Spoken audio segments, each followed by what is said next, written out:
Hey tennis fans, I'm Grace Carter, and this is your Tennis Now news update. A new look at the U.S. Open this year with a futuristic-looking new roof over Arthur Ashe Stadium. And you can bet reigning champion Serena Williams is going to try to blow the lid off of that place, making history.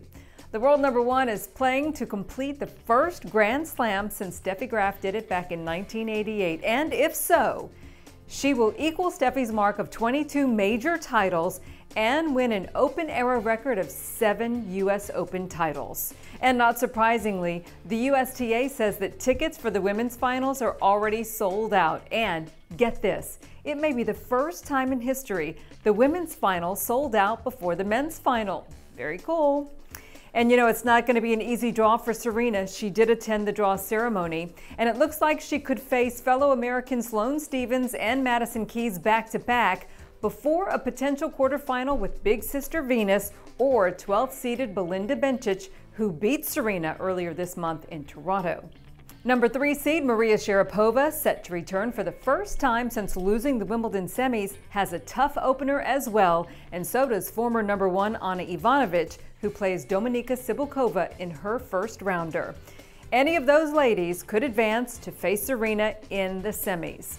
Number 2 seed Simona Halep leads the bottom half of the draw and could face either two-time U.S. Open finalist Victoria Azarenka or French Open finalist Lucie Safarova in the quarterfinals. Caroline Wozniacki, two-time Wimbledon champ Petra Kvitova, former U.S. Open champion Samantha Stosur, and Wimbledon runner-up Garbine Muguruza all reside in the third quarter of the draw. The winner of that quarter could face Simona Halep, Vika, or Lucy in the bottom half semifinal.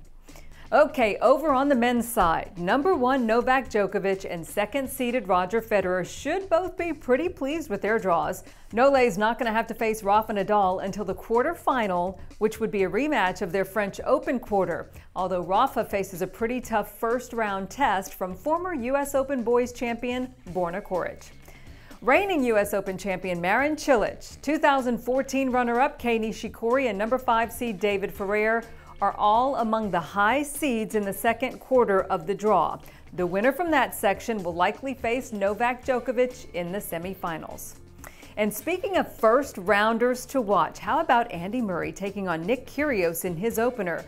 This is their third Grand Slam meeting this year, and it has been a nightmare matchup for Nick, who has never taken even a set from Andy.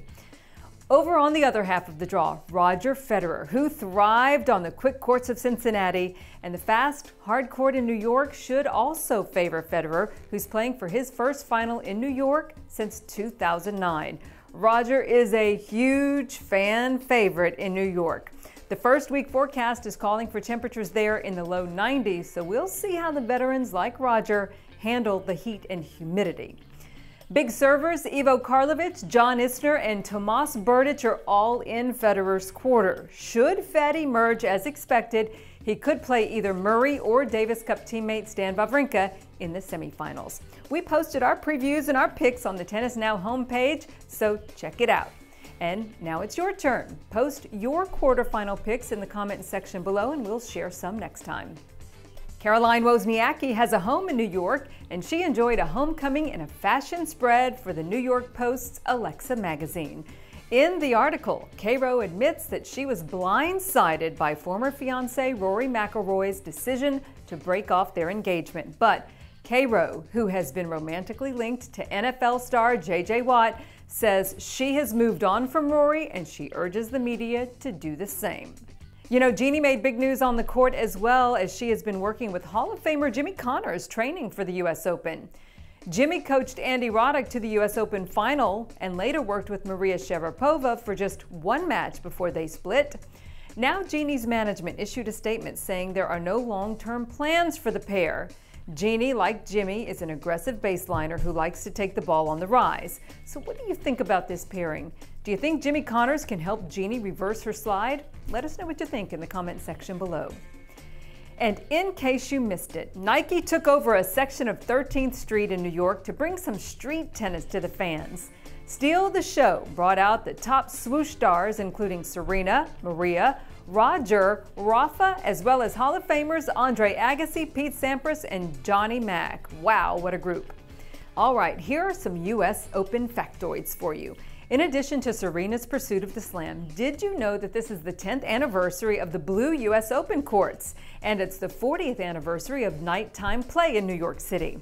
And if you like looking back at the history, as we do here at Tennis Now, we have a visual feast for you in our new U.S. Open preview issue. Legendary photographer Melchior Di Giacomo celebrates his 45th consecutive U.S. Open this year. Melchior's images have been displayed in the Museum of Modern Art, as well as in Time, Newsweek, and in Sports Illustrated.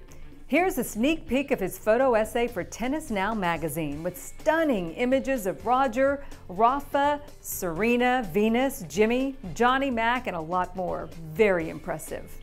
That's our time for now, everybody. Thanks for joining us, and we'll see you next time here on Tennis Now.